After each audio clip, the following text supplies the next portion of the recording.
You know, every day I feel like there's some challenge that is presented to you and you're meant to fail it, but you have to overcome it. Serena and Venus Williams are among the most successful sisters in sports history, with a combined total of 30 Grand Slam singles titles and 14 Grand Slam doubles titles. However, their journey hasn't always been smooth. No matter how many Grand Slam wins they racked up, and no matter how many times the sisters teamed up to win a series of doubles titles, the tragic events they've experienced left them with scars that may never fully heal. This is the tragic real-life story of the Williams sisters. The Williams sisters trained on a dirty tennis court. Venus and Serena Williams' journey to tennis stardom is a remarkable tale of resilience and determination, shaped by their extraordinary upbringing.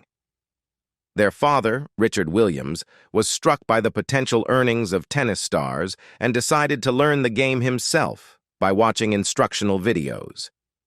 He then passed on this knowledge to his two young daughters, Venus and Serena. Training in Compton, California, a neighborhood plagued by gang violence, the Williams sisters practiced relentlessly on tennis courts that were anything but ideal. Their home courts were often littered with drug addicts' syringes, and the sounds of random gunfire were a distressing yet commonplace backdrop to their training sessions. Despite these harsh and dangerous conditions that might have discouraged most, the Williams family was fueled by a vision of success.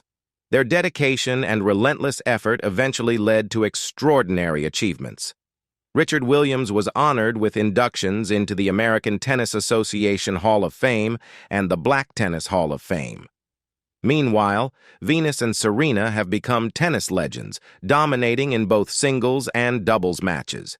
Yet, the harsh memories of their challenging environment remain a permanent part of their story. Venus and Serena Williams witnessed gun violence. Venus and Serena Williams' early experiences were marked by a harrowing exposure to violence in their hometown of Compton.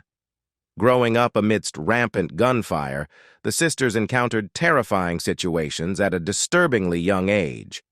Venus recounted one particular incident at a 2017 event, describing a drive-by shooting they witnessed while practicing on the tennis courts.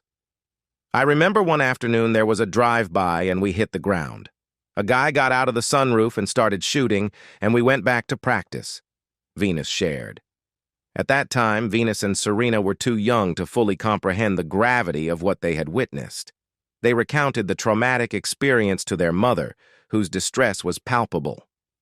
"My mom was just so upset. But unfortunately, sometimes as a young person, you can get used to that. And no one should have to get used to that," Venus reflected. The violence around them became so normalized that it was not uncommon for the sisters to drop to the ground at the sound of any potential gunfire, a coping mechanism born from their need to stay safe. Richard Williams said tennis fans hurled racial insults. In 2001, Venus and Serena Williams were poised to face each other in the semifinals of the Indian Wells tournament, a highly anticipated match that never took place. Just minutes before the game, Venus withdrew, citing tendinitis in her knee. The abrupt withdrawal incited a furious reaction from the crowd, who began questioning the integrity of the Williams sisters and their father, Richard Williams. As Venus and Richard made their way to the stands, the situation escalated. Richard Williams, in an interview with USA Today, recounted the racial abuse he endured. "Fans in the stands called me the N-word. One person even said, 'I wish it was 75, we'd skin you alive.' That's when I stopped and considered confronting them. But I realized the best course of action was to remain nonviolent. It was incredibly difficult to hold back my tears. I felt that Indian Wells had disgraced America," he said. The hostility from the crowd, which many perceived as racially motivated, left the Williams family deeply wounded.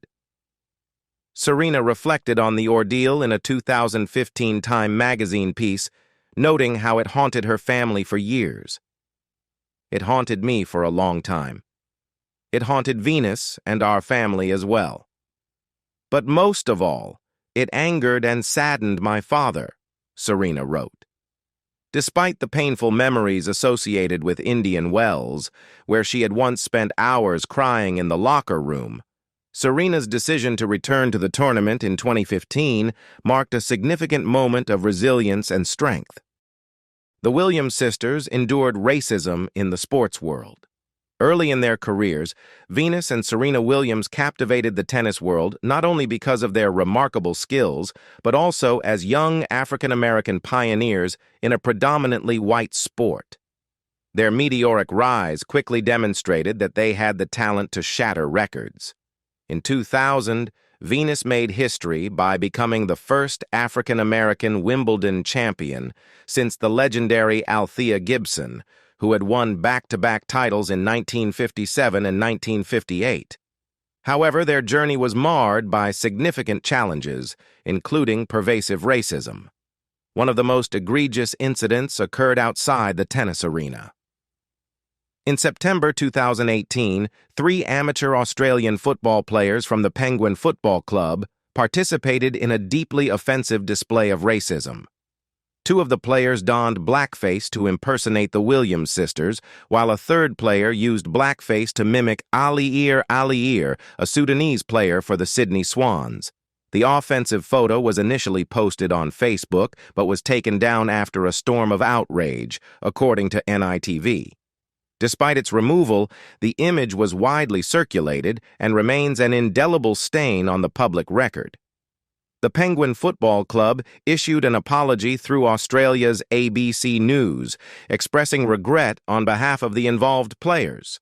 However, the apology came too late to undo the hurt caused by the incident. Serena Williams felt like she was living in Venus's shadow.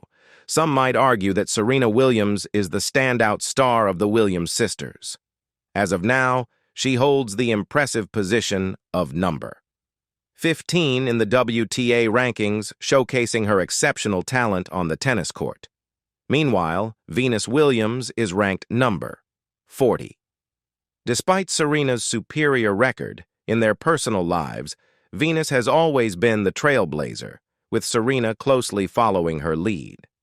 This dynamic is not unusual among siblings, especially those who are close in age like Venus and Serena. Serena herself admitted in an interview with Oprah Winfrey that she spent much of her early life emulating Venus. She even went so far as to mimic Venus's choices to the extent of ordering the same meals when the family dined out. "My parents would make me order first, but once Venus ordered, I'd change my mind," Serena recounted. "It was tough for me to stop being Venus and become the person I am." It wasn't until Serena turned 21 that she fully embraced her own identity. "One day, I just said to myself, I'm not Venus. I'm Serena," she reflected. Living in your older sister's shadow and trying to replicate her every move can be challenging, but it's heartening to see that Serena was able to overcome her insecurities and find her own path. Everything went bad after Serena Williams' labor and delivery. In an incredible display of strength and determination, Serena Williams competed in the 2017 Australian Open while 8 weeks pregnant. Defying all odds, she triumphed over her opponent, who happened to be her sister, Venus Williams, without losing a single set. Following the tournament, Serena faced a challenging and urgent situation.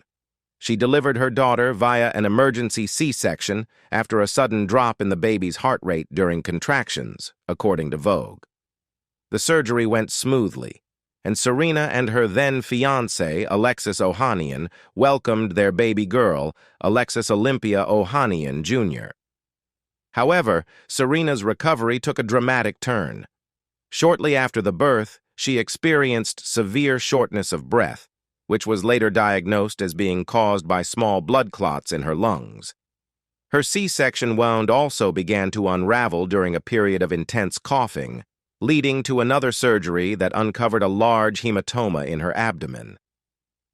To prevent further complications, a filter was inserted into one of Serena's major veins.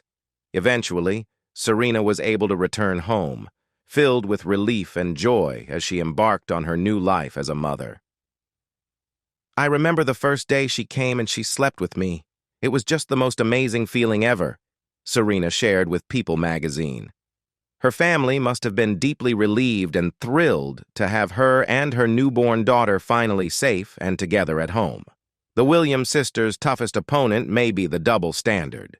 During the 2018 U.S. Open, Serena Williams found herself embroiled in a contentious dispute with umpire Carlos Ramos.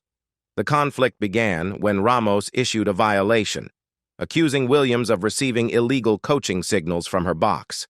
In a moment of intense frustration, Williams smashed her racket on the court, leading to a second penalty for the outburst during a crucial set against her opponent, Naomi Osaka.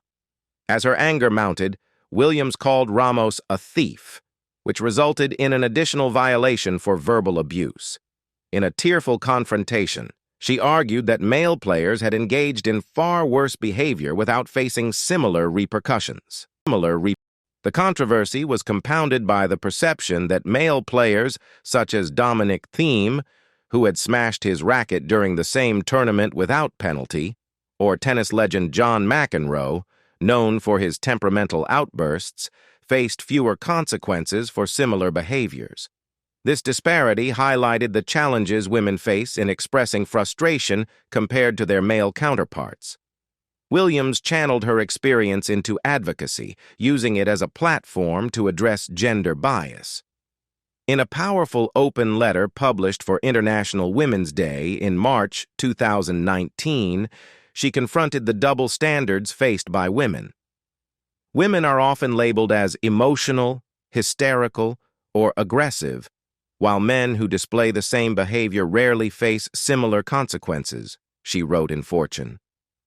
These stereotypes create significant barriers for women every day, and we must continue to challenge and dismantle these unfair behaviors to achieve genuine progress. Who are the other Williams sisters? Few athletes have reached the iconic status of Venus and Serena Williams. Their names are nearly synonymous with tennis, with countless titles, trophies, and records under their belts. But behind these two legends is a lesser-known part of their story. They are actually two of 5 sisters. Growing up, they were raised alongside 3 older siblings, Yetunde, Isha, and Lindria Price, who played a crucial role in helping them achieve their extraordinary success on the court. While Venus and Serena were destined for tennis greatness, their 3 sisters provided the behind-the-scenes support that helped make it all possible. The Price women share the same mother, Oracene Price, but their fathers were different. Yetunde, Isha, and Lindrea's father, Youssef Rashid, tragically passed away when they were still young. Despite the loss, the family remained incredibly close-knit, working together to help Venus and Serena realize their dreams. The older Price sisters, though largely unknown to the public, were deeply involved in Venus and Serena's early tennis training. They assisted in any way they could, whether feeding balls into the machine or simply offering emotional support. Isha Price has even mentioned how they were just as dedicated to their younger sister's tennis journey as their parents were. While most tennis fans are familiar with the Williams family's rise from Compton to global fame, few know much about these 3 mysterious siblings who chose to remain out of the spotlight. They may not be center stage like Venus and Serena, but their influence and support have been vital in shaping the success of 2 of the greatest athletes of all time. The tragic story of Serena and Venus Williams' half-sister's death. The film, King Richard, starring Will Smith as Richard Williams, shines a spotlight on an often overlooked chapter of the Williams sisters' story, the tragic death of their half-sister and personal assistant, Yetunde Price. In 2003, Yetunde was shot and killed in Compton, California, a shocking event that cast a long shadow over the Williams family's lives.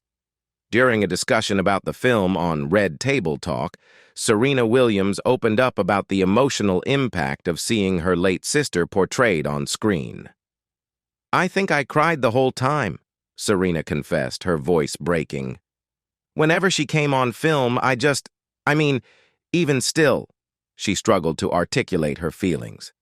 Their mother, Oracene Price, shared a similar sentiment, describing it as a quiet moment, something that you kind of try and put in the back of your mind and don't want to remember. This reflection aligns with Serena's earlier comments to The Guardian in 2005, where she admitted, "I haven't really coped yet.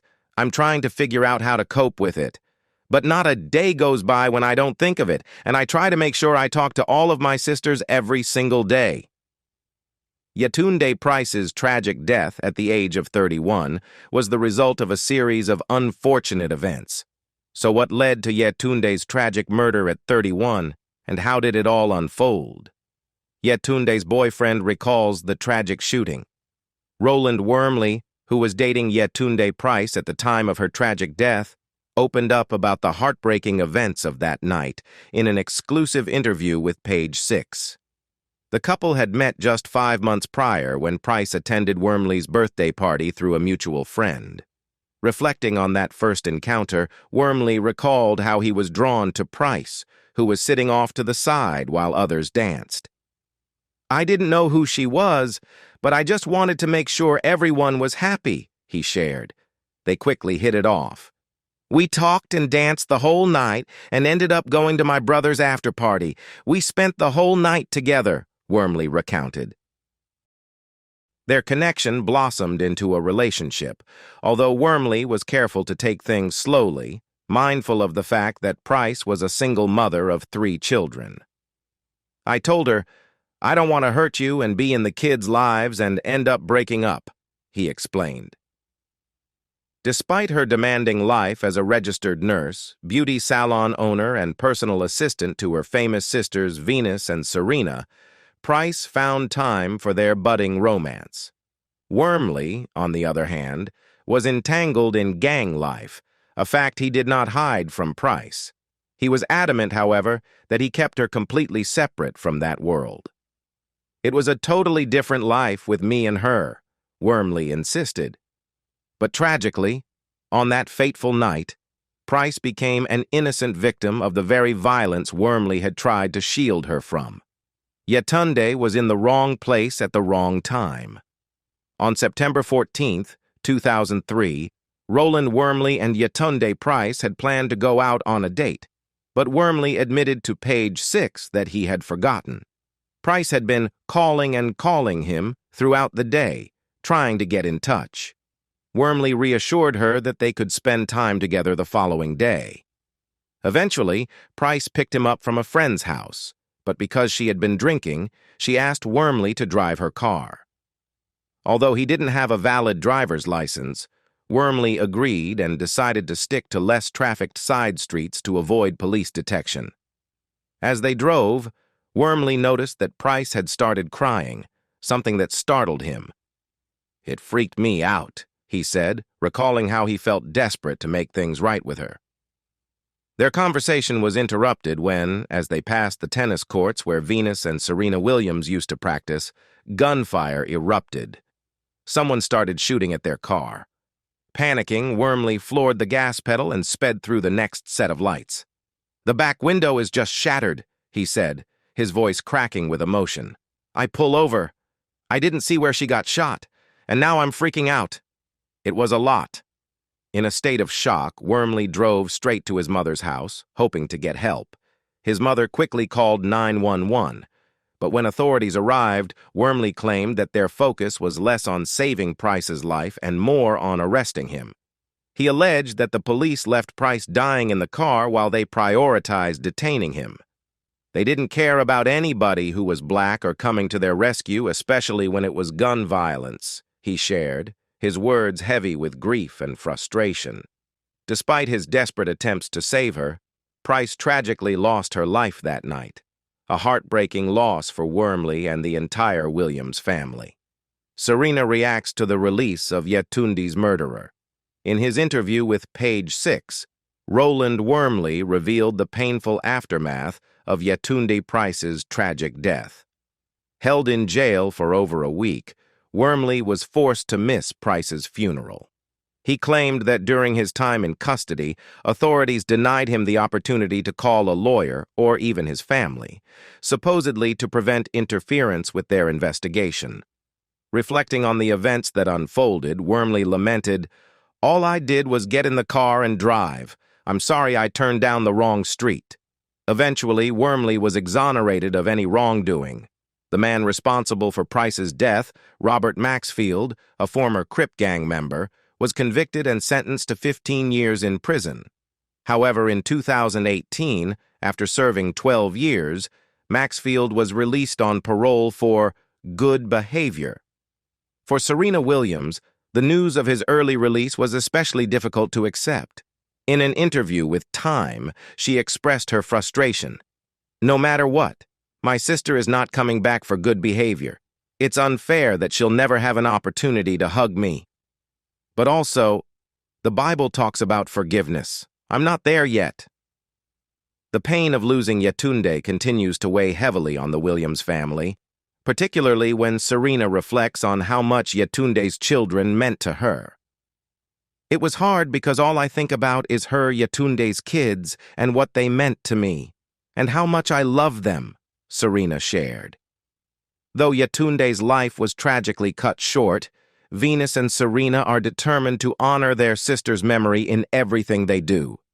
As they continue their incredible journey in tennis and beyond, Yetunde's legacy remains a guiding force in their lives. And that's a wrap-up for this video. What do you think of the untold stories behind Venus and Serena's rise to tennis greatness? Comment below to let us know. As always, before you go, don't forget to like this video and subscribe to our channel to support us. I'll see you next time. Bye.